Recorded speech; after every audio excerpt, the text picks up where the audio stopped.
해가 바뀌면 이런 생각을 합니다. 그러면 내가 성경을 한번 읽어야지 이런 생각을 합니다.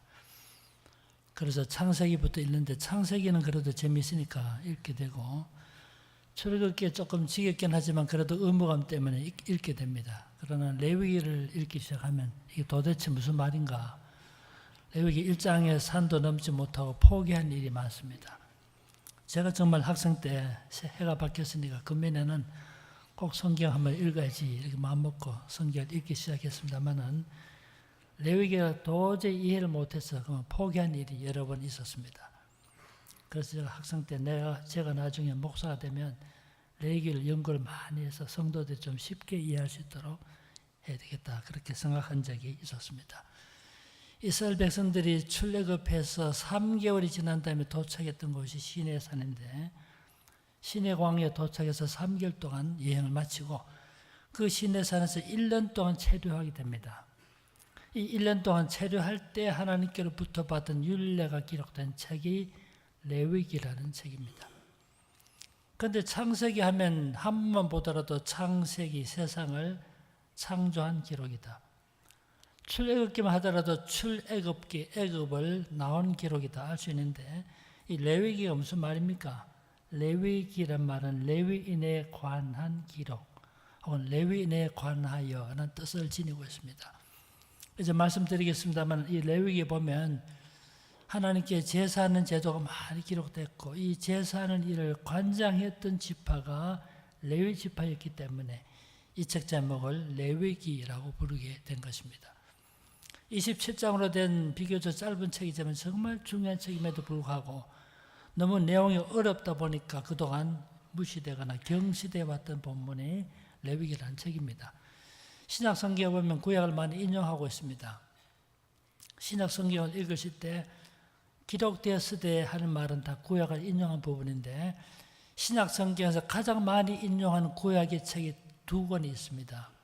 흔히 창세기가 아니겠는가, 시편이 아니겠는가, 혹은 잠언이 아니겠는가 그렇게 생각하시지만 사실 신약 성경에서 가장 많이 인용되는 2권이 첫 번째가 신명기고 또 한 권의 책이 레위기입니다.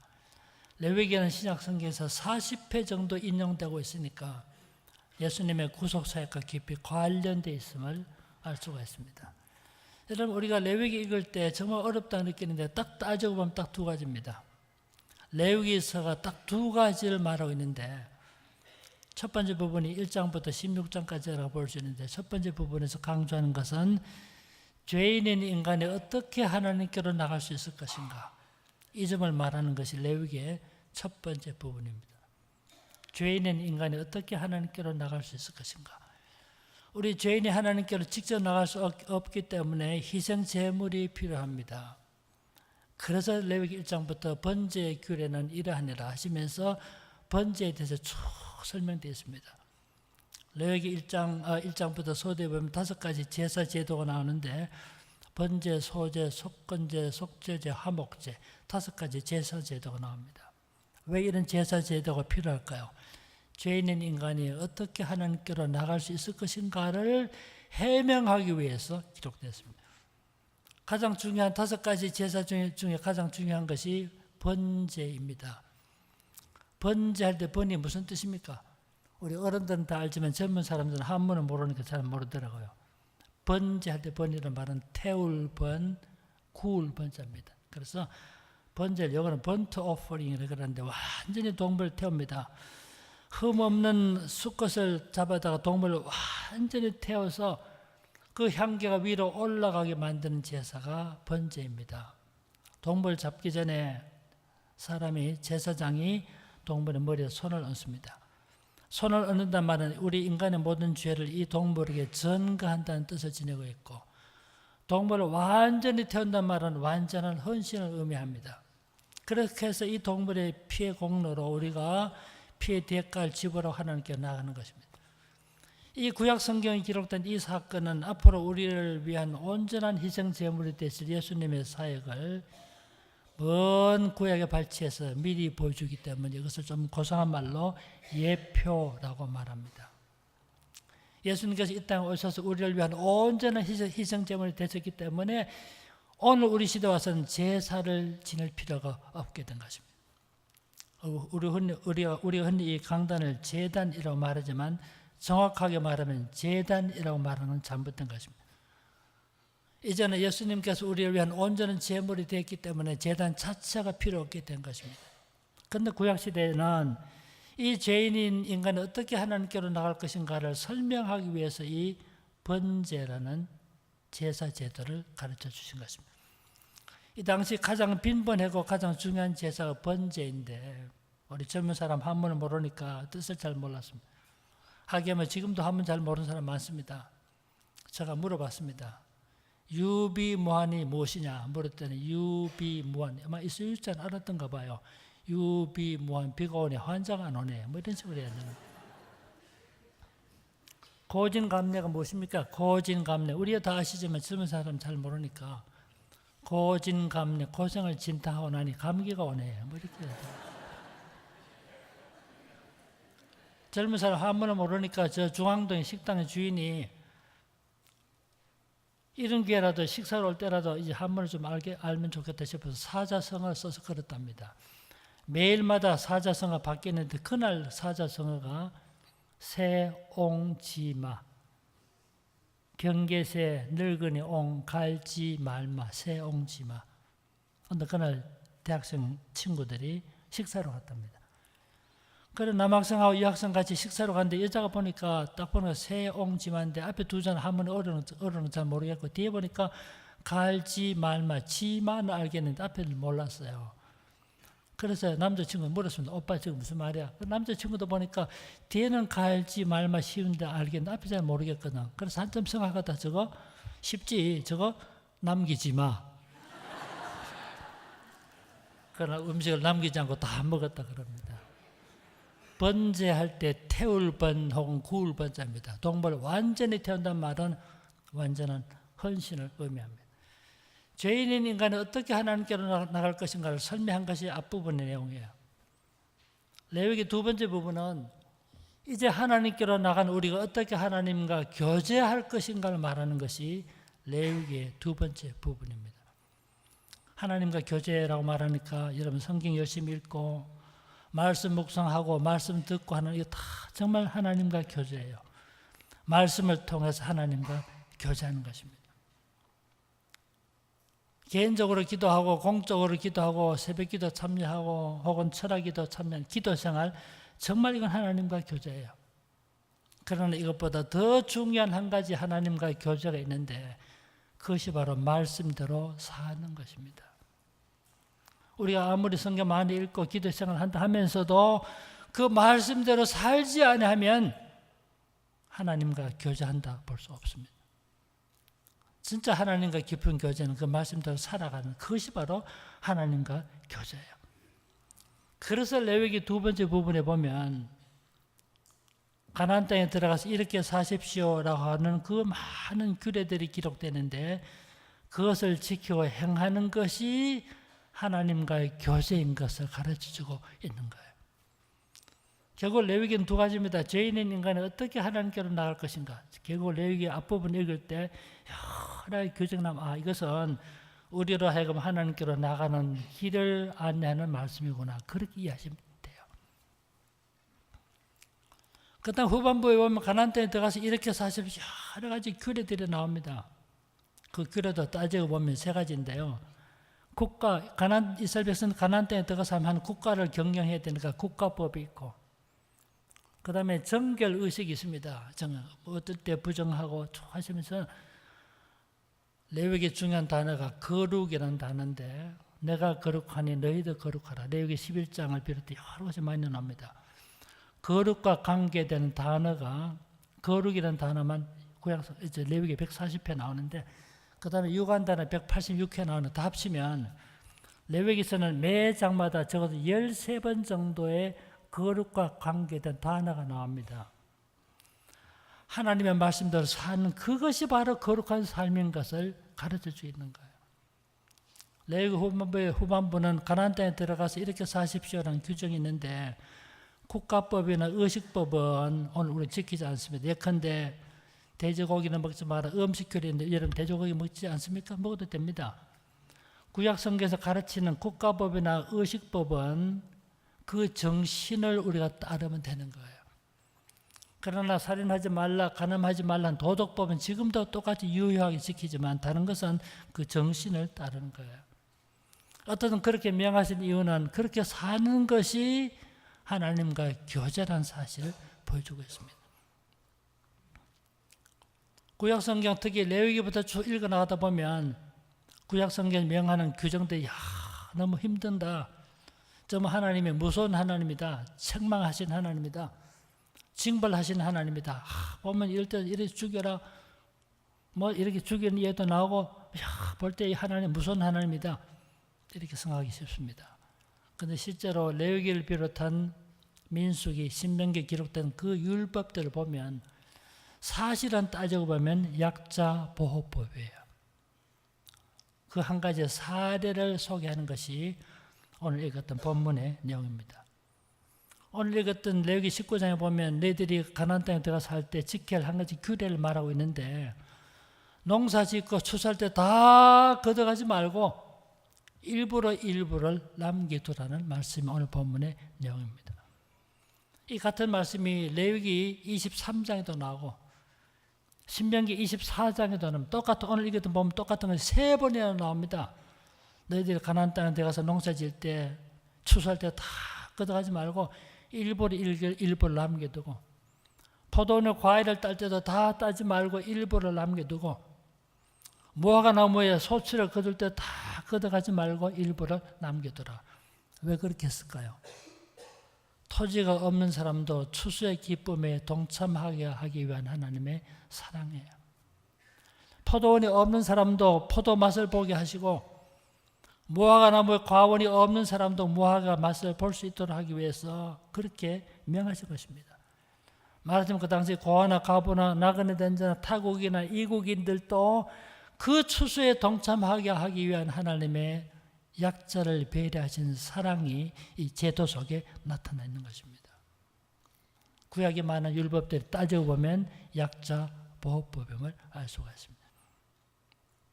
추수의 기쁨은 독점하는 데 있지 않고 나눔에 있다는 정신을 보여주고 있고 독점은 우리 모두를 가난하게 하지만 나눔은 우리 모두를 풍요롭게 한다는 하나님의 마음이 이 본문 속에 나타내는 거죠. 유명한 작가인 우리 펄벅 잘 아십니다. 노벨 문학상을 수상했던 펄벅은 중국에서 선교사의 딸로 출생했습니다. 중국에서 어린 시절을 보냈기 때문에 중국인들의 의식도 알고 성악도 알고 언어도 알고 토지 땅을 향한 그들의 열정도 알기 때문에 대지라는 작품을 썼던 분입니다. 이분은 우리나라에 제일 처음에 왔을 때가 가을이었다 그럽니다. 우리나라 와서 큰 충격과 감동을 받았다 그래요.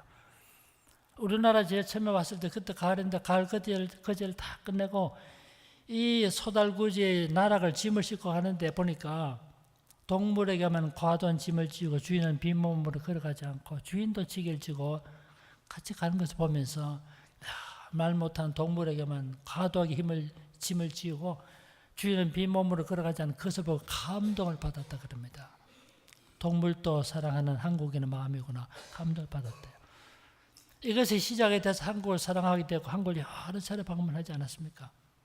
두 번째 왔을 때는 경주를 보고 싶다 그래서 지금은 자꾸 했지만 조선일보에 있던 이규태 논술위원과 같이 저 안강을 거쳐서 경주로 가고 있는데 그런데 안강을 지나다 보니까 이 집이 주택이 있는데 한옥이 있는 그 안에 감나무가 있는데 그때 늦은 가을인데 감을 다 따지 않고 감이 3개, 4개 남아있는 거예요. 펄벅 여사가 물었습니다. 왜 저 감을 다 따지 않고 남겨두었습니까? 이규태 씨가 설명했습니다. 저것이 바로 까치밥입니다. 추운 겨울에 동물도 먹고 살라고 감을 다 따지 않고 남겨둔 그 한국인의 넉넉한 마음에 큰 감동을 받았다 그럽니다. 여러분 레위기에 기록된 이 본문에 가르치면 사실 우리 내뿐만 아니라 우리 주변의 사람들 고아나 가부나 나그네 된 자나 토지가 없는 사람도 함께 추수의 기쁨에 동참하게 하기 위한 그 하나님의 사랑이 추수할 때 모든 곡물을 가져갈 때 다 걷어가지 말고 일부를 남겨두라고 명하신 것입니다. 제가 사례를 말씀드렸지만 이 레위기에 기록된 이 율법들을 보면 따져보면 약자 보호법. 또 한 가지 우리가 잘 아는 것이 있습니다. 도피성입니다. 도피성. 요단강 서편에 3개, 동편에 3개. 그 당시 가나안 땅 6군데 도피성을 만들도록 명하셨습니다. 왜 그렇게 했습니까? 내가 의도하지 않고 계획하지 않고 악의가 없었음에도 불구하고 내가 실수로 사람을 상리하게 혹은 죽게 만들었을 경우에 그런 사람을 보호받게 하기 위한 제도가 바로 도피성이라는 제도입니다. 구약시대 때 이 당시 사람들의 법은 동태복수법입니다. 어떤 사람이 나의 눈을 상하게 했으면 나는 그 사람의 눈을 상하게 할 수가 있습니다. 전혀 문제되지 않습니다. 어떤 사람이 누구를 죽였으면 우리 가족 중에 누구를 죽였으면 내가 그 사람의 가족을 죽여도 됩니다. 이거를 같은 형태이기 때문에 동태복수법, 같은 방식으로 해를 끼치는 거기 때문에 동해복수법이라고 합니다.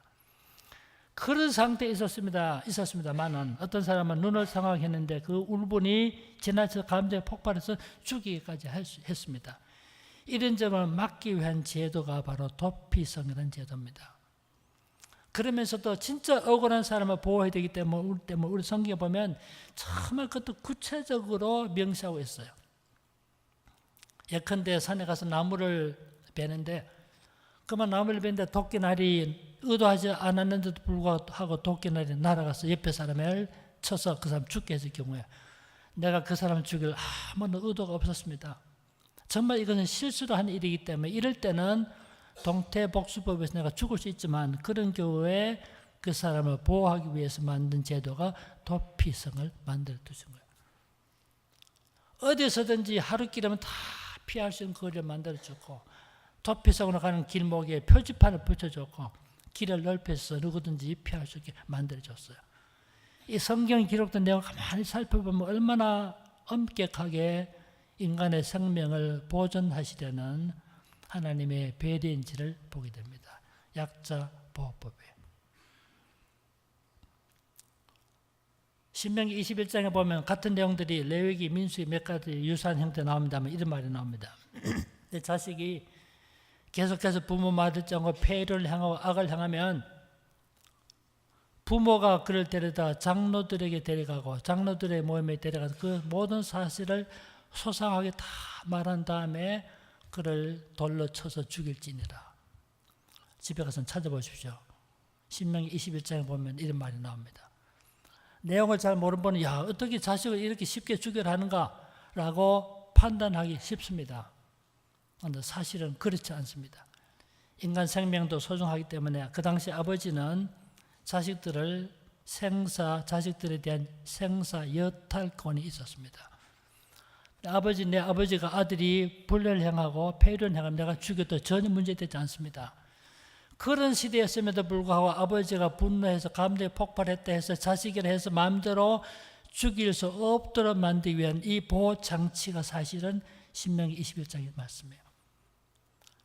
아버지뿐만 아니라 어머니가 함께 의견을 같이 해야 되면 그래서 부모가 같이 그렇게 해서 자식에게 청명하고 권면해도 듣지 않고 폐륜을 행하고 계속해서 문제 일으키면 아버지뿐만 아니라 어머니가 함께 의견을 같이 해서 아들 데려다가 장로들의 모임에 갑니다. 여기서 말하는 장로는 말은 그 도시의 그 지역의 그 읍의 어른들을 말합니다. 충분히 이야기해서 장로들이 다 합의가 이루어질 때 죽일 수 있게 함으로써 사실은 아들이 할지라도 마음대로 죽이지 못하도록 하기 위한 이 보호장치를 만들어 둔 거예요.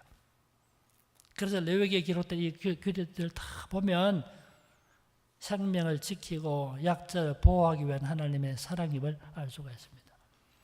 그래서 레위기에 많은 규례들이 기록됐지만 다 무섭고 책망하시고 징벌하는 것처럼 보이지만 이스라엘 백성들이 가나안 땅에 들어갔을 때 다 같이 잘 살 수 있도록 하기 위한 하나님의 사랑의 배려심을 알 수가 있어요.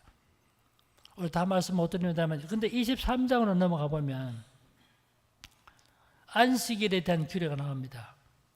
그 다음에 23장에 안식년 규례가 나오고 25장으로 넘어가면 이제는 안식년을 7번 반복했을 때 77이 49년 이듬해한 50년째 되는 해를 대안식년이라고 부르면서 이거를 희년이라고 말씀하셨는데 희년 제도가 기록됐어요.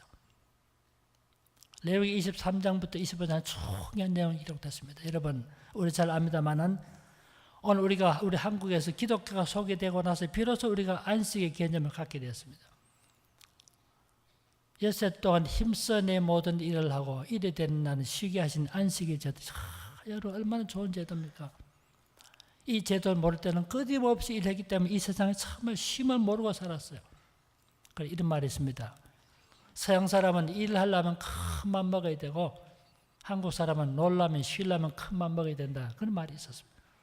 이제는 다 기독교 문화가 소개되고 했기 때문에 월요일부터 이제는 또 토요일까지 안 가죠. 금요일까지 일하고. 그래 합니다만은 성경이 기록된 이 당시에 월요일부터 요즘식으로 말하면 일주한 열심히 정말 공고한 세월을 보내고 안식일 하루 쉴 때 그 기쁨이 얼마나 컸을까요? 이걸 통해서 하나님 나라에서 영원한 안식이 얼마나 좋은 것인가를 가르쳐 준 거예요.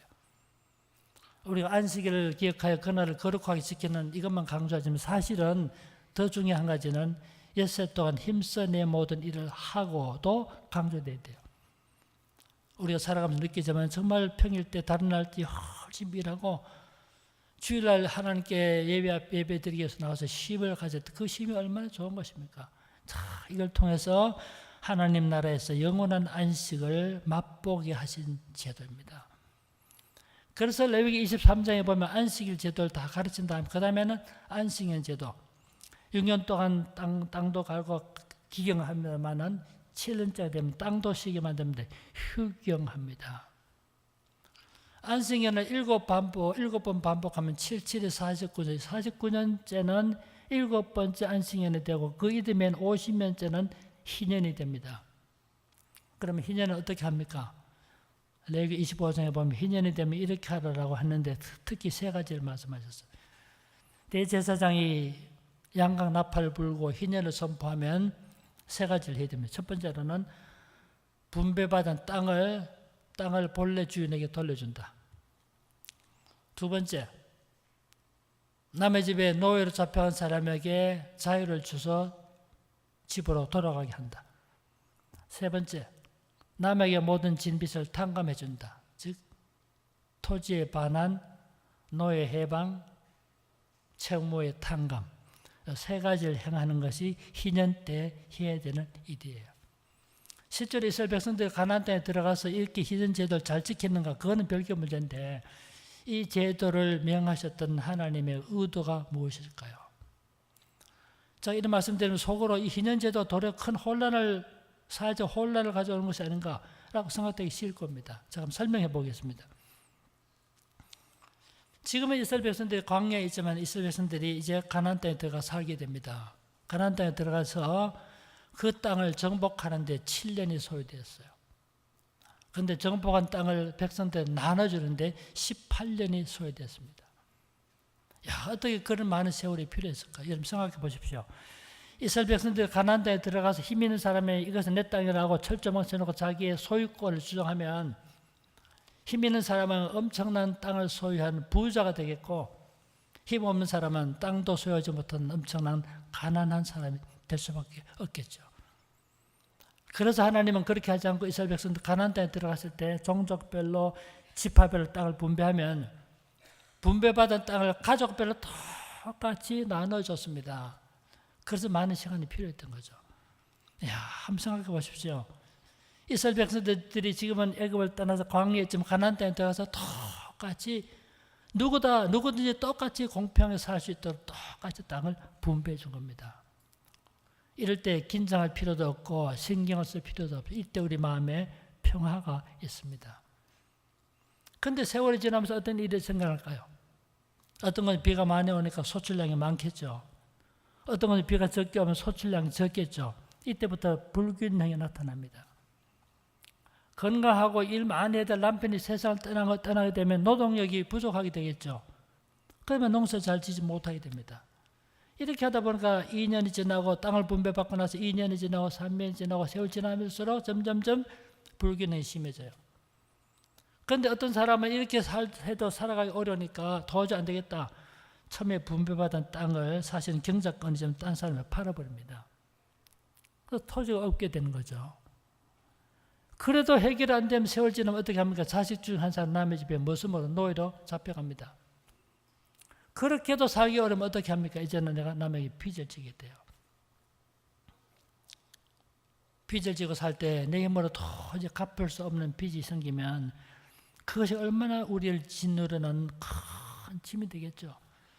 빚을 갚지 못해 자살하는 사람이 있는 것을 보면 그 고통이 얼마나 큰가를 알 수가 있습니다. 그렇게 해서 땅을 분배받고 나서 10년 지나고 20년 지나고 30년 지나고 40년 지나고 45년, 46년 점점 엄청난 불균형이 생기게 됩니다.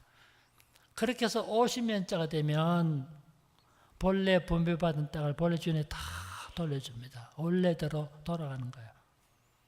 남의 집에 포로, 남의 집에 종으로 잡혀갔던 사람들도 자유를 얻고 집으로 돌아오게 만들어줍니다. 남에게 부채를 지고 큰 고통을 당한 사람도 부패를 탕감받게 됩니다. 그렇게 해서 이스라엘 백성들 본래 처음에 가나안 땅에 들어갔을 때와 똑같이 회복시켜 줌으로써 여러분 아무리 재물이 많아도 다 쓰지 못해요. 여러분 재어놓는 축적된 재산은 사실은 별 의미가 없습니다. 하나님께서는 다시 본래대로 평균케 해주셔서 또다시 긴장이나 아픔이 없게 함께 살아갈 수 있도록 하신 그 제도가 희년이라는 제도입니다. 실제로 이스라엘 백성들이 가나안 땅에 들어가서 희년을 지키고 잘 했는지 그건 저희도 알 수 없지만 원래 이 제도를 주신 하나님의 마음이 이 땅에서 평화와 안정과 복지를 함께 누리기 위한 하나님의 의도였어요. 레위기, 민수기, 신명기 그런 규례들을 알면서 보면 하나님 마음이 느껴집니다. 안식일 제도 여러분 얼마나 좋은 것입니다. 하나님께서 우리에게 주신 가장 중요한 제도 두 가지 말하는데 첫째가 일부일처제 가정제도입니다.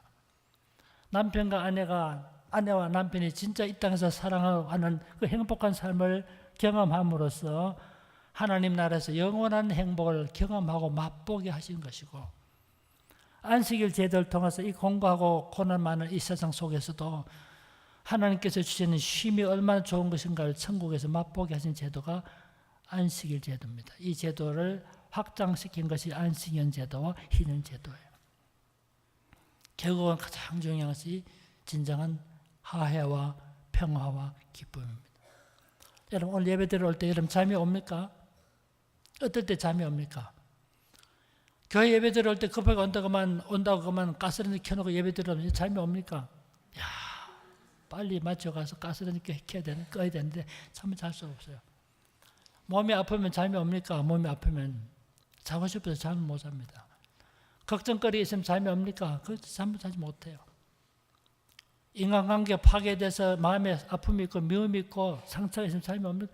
잠 잘 수 없어요.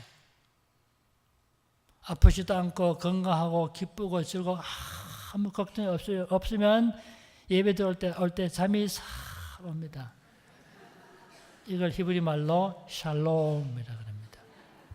실제로 히브리 말에 제일 중요한 히브리 단어 중에 정말 좋은 단어가 샬롬이라는 말인데 많은 분들이 샬롬이라 그러니까 평화란 말이니까 전쟁이 없는 상태만을 말하는 것을 아는 그렇지 않습니다. 샬롬이라는 말은 건강, 복지, 안녕, 평화, 균등 이 모든 개념을 다 포함하는 개념이 샬롬이란 말이에요. 정말 우리가 아까 찬양 때 불렀던 것처럼 근심과 걱정 다 주님께 맡길 때 내 마음속에 평화가 찾아와요. 이것을 말하는 것이 성경에 가르친 진정한 그리스도와의 교제예요. 주님과 함께 말씀대로 살아갈 때 우리 마음에 평화가 찾아오고 진정한 샬롬을 누리게 됩니다. 야곱의 아들들이 애굽에 내려와가지고 동생 요셉을 만났을 때 요셉이 묻습니다. 아버지가 잘 계십니까? 물으니까 형들이 뭐랍니까? 예, 아버지 잘 계십니다. 우리말로 그렇게 번역됐지만 아버지가 샬롬 합니까? 물으니까 예, 우리 아버지 샬롬 합니다. 샬롬이라는 말이 전쟁이 없는 상태만 의미하지 않고 평화, 화해, 기쁨, 복지, 안녕, 건강 다 포함한 개념이에요. 죄인인 인간이 어떻게 하나님께로 나갈 것인가?